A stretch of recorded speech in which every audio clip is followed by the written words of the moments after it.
welcome back to the Dork Mother. Okay, so I've heard so much debate online about which is better, The Mandalorian or The Witcher, because they came out at roughly the same time about a lone guy who picks up people along the way and kind of grows a heart, so to speak. Okay, now, here's the deal. I've written down some criteria that I think, and I've did some research and figured out what I think makes a good TV show. You know, a plan, they've got it laid out and what they think needs to happen over the course of the season. You know, like much like Supernatural, Monster of the Week type setup, and then, you know, or like the procedural cop dramas, there's always the one case they have to solve, and then maybe there's a case they have to solve the whole season. You know, Supernatural, they have a long arc that goes the whole season that they have to figure out. And then characters, somebody that makes you want to watch.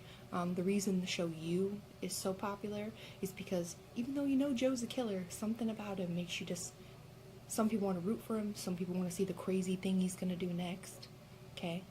For me personally, some comedy or drama that you didn't see coming.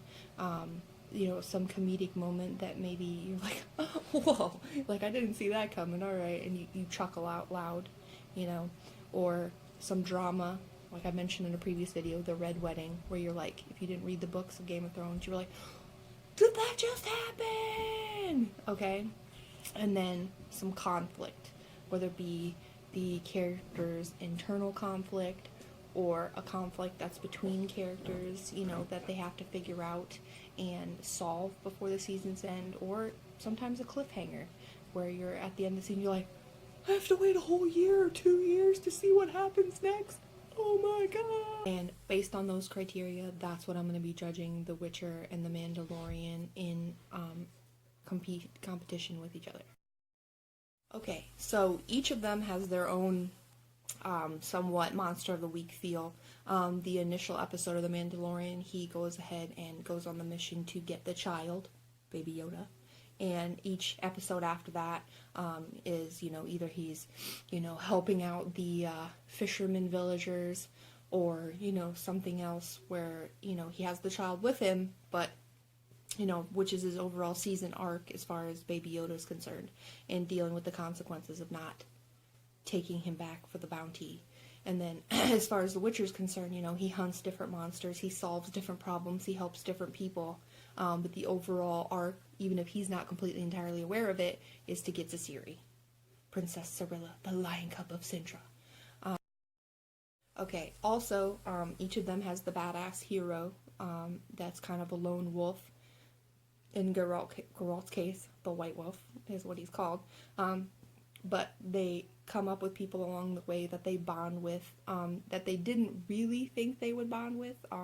Obviously, at first, Mando's whole point is to take the child back. In The Witcher's case, he doesn't really want to care about anybody but Jaskier, aka Dandelion from the books, if you've read the books. Kind of latches on, much like Baby Yoda doesn't want to leave Mando either. And then, you know, they kind of, you know, when they don't really think about it, they're like, you know what, I am going to sacrifice things for them.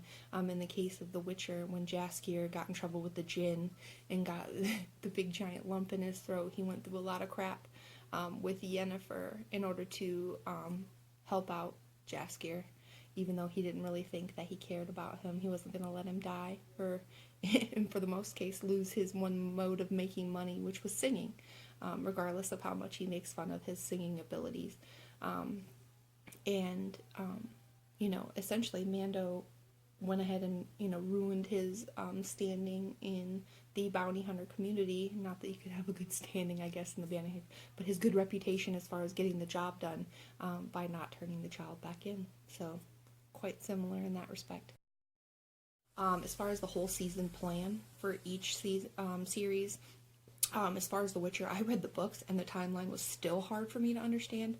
I actually had to pause it multiple times and stop and try to figure it out myself. And then my poor husband, who's never read the books, even though I try to explain some of them to him, he was like, what's going on? I thought she was already dead, but now she's here, and what's going on? When, you know, after Queen Calanthe was supposed to be dead, and then she pops up with her daughter Pavetta, and you're like, what is this? What's going on? And then as far as The Mandalorian is concerned, felt like some of the episodes were like almost like filler, like, or they could have been condensed to keep you boom, boom, boom, boom with the action. I mean, there was a few times I lost interest, and I was like, oh, this is still on? You know, like, I mean, the episodes that were hardcore and emotional, you're like, yes. Like the prison break episode, I was excited the whole time. But like the episode where he's helping the younger bounty hunter go out on the sand dunes, I mean, some of it was exciting, but I mean, some of it was just kind of like, ugh, we're still doing this. So I feel like if they whittled it down and added some of those action parts into other episodes, it would have been more, you know, oh yeah, go, you know, get excited about it. And I mean, as far as like the atmosphere of the episodes, I mean, sometimes The Witcher could have been like just visually, not like like you feel it's dark, like it's dark, depressing. No, but like the actual visuals could be dark when he's in the very beginning fighting his giant monster, the very beginning of the first episode. But like sometimes I feel like and even the Star Wars movies, they're so bright that you don't, I don't know, it doesn't feel like you're put into, you know, you can't get absorbed into it.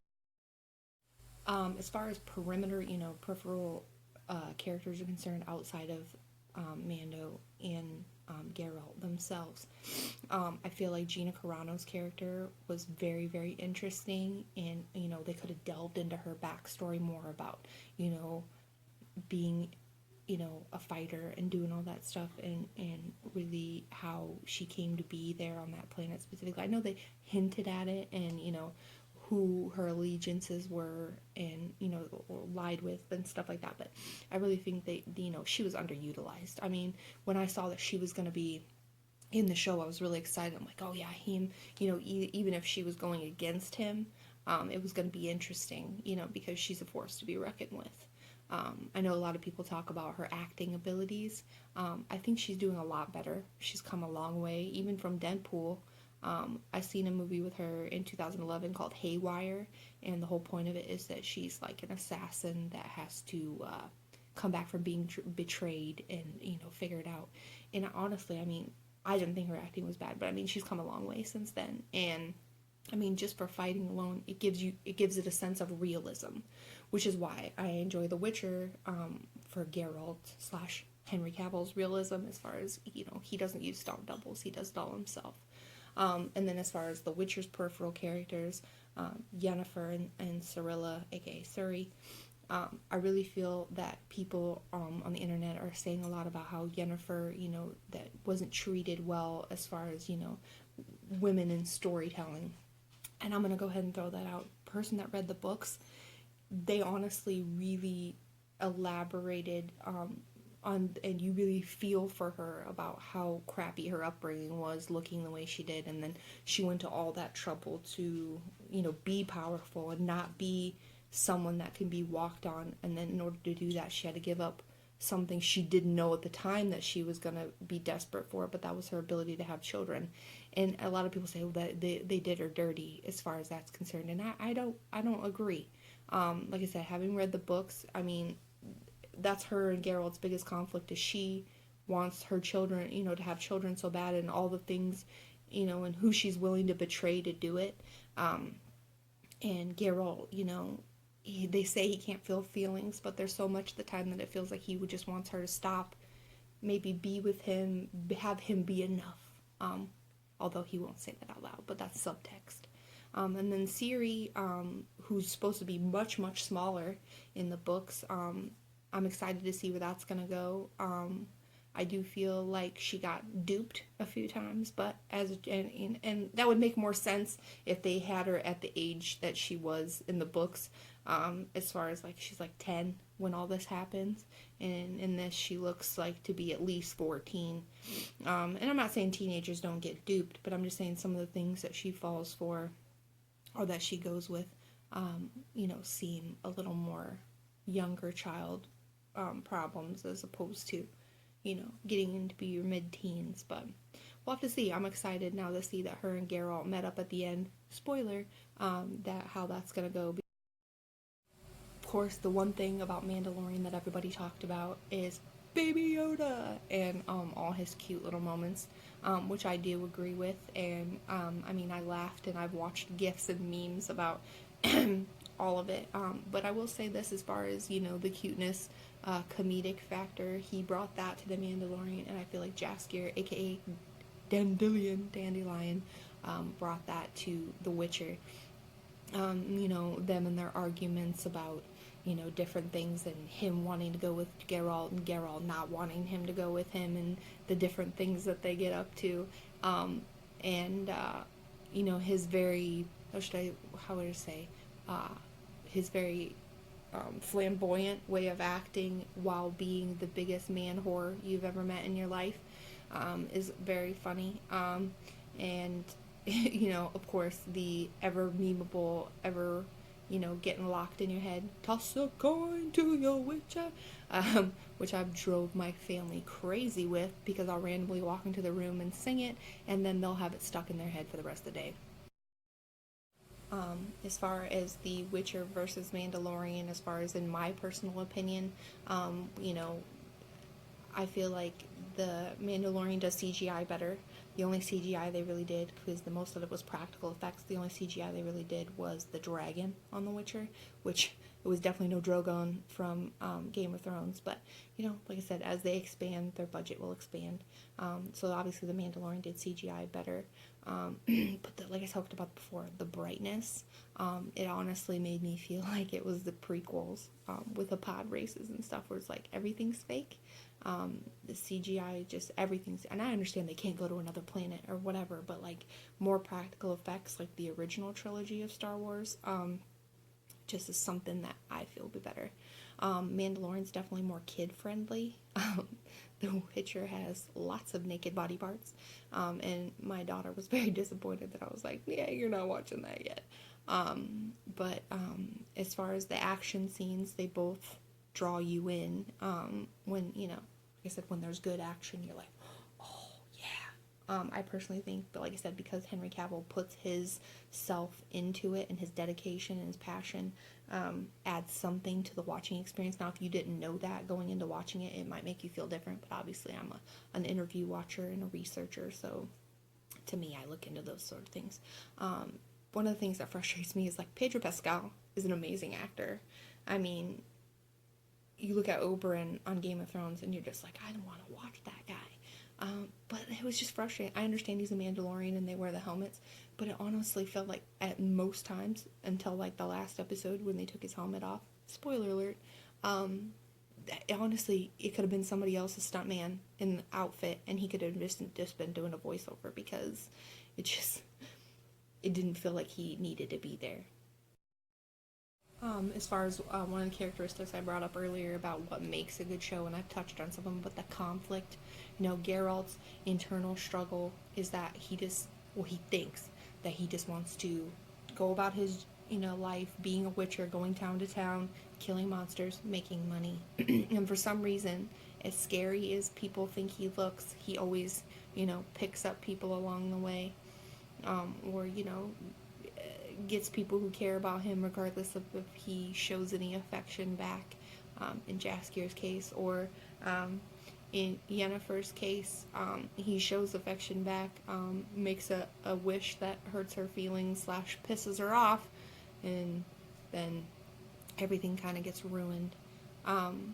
As far as the Mandalorian, you know, the overlying consequences, you know, he was just going about his job, doing bounties, and then he came across the child, and regardless of, you know, they say the child is supposedly 50 years old, in his mind it's a baby, and so he feels like he can't turn it back in to get experimented on and hurt, probably because when he was a kid he was alone, and, you know, the Mandalorian race came in and saved him.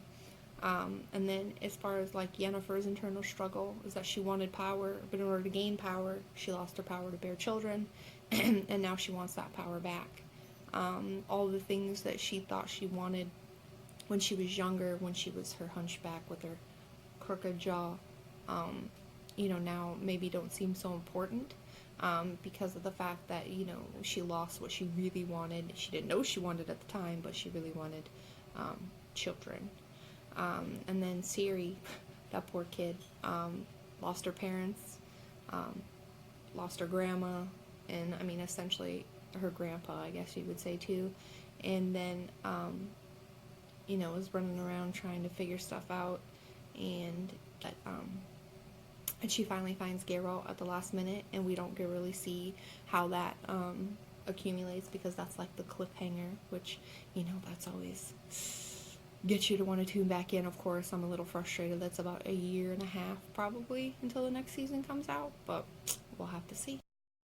So as far as next season is concerned and what we think is going to be the conflict and problems, and my theory about the next season is that I obviously think Mando's going to have issues with Moff Gideon, because obviously he didn't die in that crash. I personally think that he should have stuck with his team at the end there with Lando and Gina Carano's character. For the life of me, I can't remember her name right now. I just said, there's Gina Carano. But obviously there's going to be issues with that, and I'm hoping maybe, obviously we don't want Baby Yoda to grow up too fast, but maybe see a little bit of growth, maybe a la Guardians of the Galaxy style, with Baby Groot to Groot, a teenage Groot. So we'll see if he grows or if he changes, expands on his power of